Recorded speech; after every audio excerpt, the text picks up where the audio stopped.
Solution Explorer and Toolbox. The Solution Explorer window provides access to all of a solution's files. If it's not shown in the IDE, select View Solution Explorer. When you open a new or existing solution, the Solution Explorer displays the solution's contents. The solution's startup project is the one that runs when you select Debug, Start Debugging, or press F5, or select Debug, Start without debugging, or press Ctrl plus F5 key. For a single project solution, the startup project is the only project. In this case, Windows Forms App 1. When you create an app for the first time, the Solution Explorer window appears. The Visual C# file that corresponds to the form is named form1.cs. Visual C# files use the .cs file name extension, which is short for C#. By default, the IDE displays only files that you may need to edit.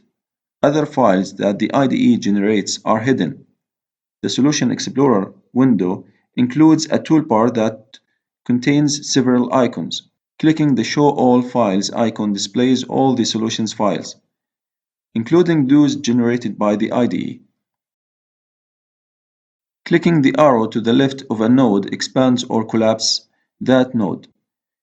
Click the arrow to the left of the references to display items grouped under that heading. Click the arrow again to collapse the tree. Other Visual Studio windows also use this convention. To display the Toolbox window, select View, Toolbox. The Toolbox contains the controls used to customize forms. With Visual App Development, you can drag and drop controls into the form and the IDE will write the code that creates the control for you. This is faster and simpler than writing this code yourself. Just as you do not need to know how to build an engine to drive a car, you do not need to know how to build controls to use them. Reusing pre-existing controls saves time and money when you develop apps. You will use the toolbox when you create your first app later in this chapter. The toolbox groups the pre-built controls into categories.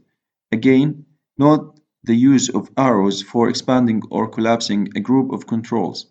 We discuss many of the toolbox's controls and their functionality throughout the course.